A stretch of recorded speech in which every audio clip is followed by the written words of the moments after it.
Mata kuliah Metode Penelitian Hukum. Topik ke-13 dari 70 topik. Masalah dan isu hukum dalam filsafat hukum, bagian pertama. Masalah atau isu hukum dalam lingkup filsafat hukum berkaitan dengan asas hukum. Untuk memahami lingkup isu yang berkaitan asas hukum, berikut ini dipaparkan penjelasan ahli hukum mengenai pengertian asas hukum.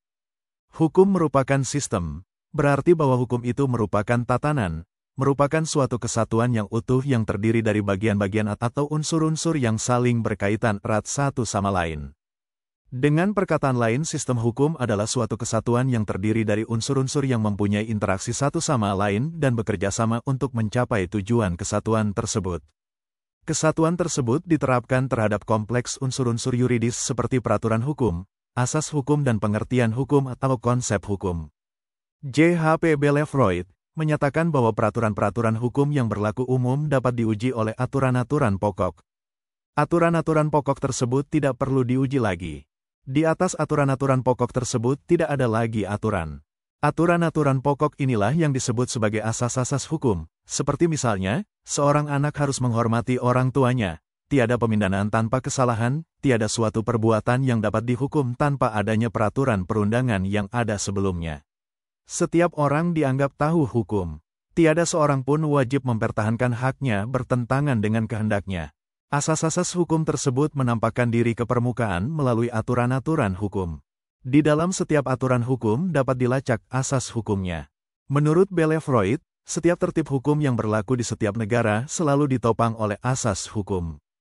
Ini berarti asas hukum yang berlaku di suatu negara berbeda dengan asas hukum yang berlaku di negara lain. Atau dengan perkataan lain, asas hukum berbeda-beda antara satu negara dengan negara yang lain. Senada dengan Belefroid, berdasarkan pendapat Patton, Sacipto Raharjo menyatakan asas hukum merupakan jantungnya peraturan hukum karena ia merupakan landasan yang paling luas bagi lahirnya suatu peraturan hukum. Ini berarti peraturan hukum harus bisa dikembalikan kepada asas tersebut. Asas hukum merupakan ratio legis atau alasan bagi lahirnya peraturan hukum. Asas hukum tidak akan habis kekuatannya dalam melahirkan peraturan-peraturan selanjutnya. Oleh karena itu Patton menyebutnya sebagai suatu sarana yang membuat hukum itu hidup, tumbuh dan berkembang. Hukum itu bukan sekedar kumpulan dari peraturan-peraturan belaka, karena dengan adanya asas hukum maka hukum itu mengandung nilai-nilai dan tuntutan-tuntutan etis. Menurut H.J. van Eyck Mahomes, asas hukum membentuk isi norma hukum yang dirumuskan dalam peraturan hukum. Tanpa asas hukum, maka norma hukum akan kehilangan kekuatan mengikatnya. Asas-asas hukum dapat dibedakan antara asas hukum konstitutif dengan asas hukum regulatif, yang sejajar dengan pembedaan antara asas hukum umum dengan asas hukum khusus. Asas hukum konstitutif merupakan asas yang harus ada bagi kehidupan suatu hukum, sedangkan asas hukum regulatif perlu bagi berprosesnya sistem hukum tersebut.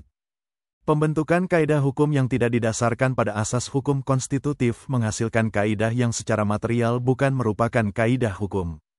Apabila asas hukum regulatif tidak diperhatikan, maka yang dihasilkan adalah kaidah hukum yang tidak adil.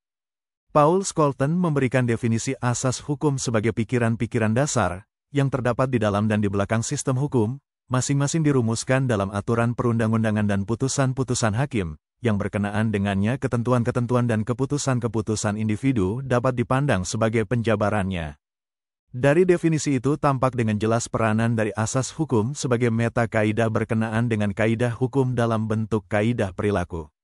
Dari definisi Scholten di atas, disimpulkan lebih lanjut bahwa asas-asas hukum mewujudkan sejenis sistem sendiri, sebagian termasuk ke dalam sistem hukum, tetapi sebagian lainnya tetap berada di luarnya. Menurut Scholten, asas-asas hukum itu berada, baik di dalam sistem hukum maupun di belakangnya. Dalam hal ini, pikiran Scholten terarah pada sistem hukum positif. Peranan ganda dari asas hukum berkenaan dengan sistem hukum positif itu berkaitan dengan sifat atau karakter khas asas hukum sebagai kaidah penilaian atau Waarderingsnormen. Asas hukum mengungkapkan nilai yang harus kita perjuangkan untuk mewujudkannya, tetapi yang hanya sebagian saja dapat direalisasikan dalam hukum positif. Sejauh nilai suatu asas hukum itu diwujudkan dalam kaidah hukum dari sistem hukum positif, maka asas hukum itu berada di belakangnya. Sejauh tidak demikian halnya, maka asas hukum berada di belakangnya. Sebagai contoh asas hukum yang berada dalam sistem hukum dapat dikemukakan asas fungsi sosial hak atas tanah yang terdapat dalam Pasal 6 Undang-Undang Pokok Agraria, atau UU PA, yang menyatakan semua hak atas tanah mempunyai fungsi sosial. Selanjutnya, dalam penjelasan umum angka 2/4 UU PA ditentukan bahwa asas fungsi sosial hak atas tanah memberikan pembatasan kepada pemegang hak atas tanah berupa kewajiban sebagai berikut, hak atas tanah apapun yang ada pada seseorang, tidaklah dapat dibenarkan bahwa tanahnya itu akan dipergunakan atau tidak dipergunakan semata-mata untuk kepentingan pribadinya, apalagi kalau hal itu menimbulkan kerugian bagi masyarakat. Penggunaan tanah harus disesuaikan dengan keadaan dan sifat daripada haknya, hingga bermanfaat baik bagi kesejahteraan dan kebahagiaan yang mempunyainya maupun bermanfaat pula bagi masyarakat dan negara. Tetapi dalam pada itu ketentuan tersebut tidak berarti bahwa kepentingan perseorangan akan terdesak sama sekali oleh kepentingan umum atau masyarakat. Undang-Undang Pokok Agraria memperhatikan pula kepentingan-kepentingan perseorangan. Kepentingan masyarakat dan kepentingan perseorangan haruslah saling mengimbangi, hingga pada akhirnya tercapailah tujuan pokok, kemakmuran, keadilan, dan kebahagiaan bagi rakyat seluruhnya. Pasal 2 ayat 3. Berhubung dengan fungsi sosialnya, maka adalah suatu hal yang sewajarnya bahwa tanah itu harus dipelihara baik-baik, agar bertambah kesuburannya serta dicegah kerusakannya. Kewajiban memelihara tanah ini tidak saja dibebankan kepada pemiliknya atau pemegang haknya yang bersangkutan, melainkan menjadi beban pula dari setiap orang, badan hukum atau instansi yang mempunyai suatu hubungan hukum dengan tanah itu. Pasal 15. Dalam melaksanakan ketentuan ini akan diperhatikan kepentingan pihak yang ekonomi lemah. Itulah materi topik ke-13 metode penelitian hukum.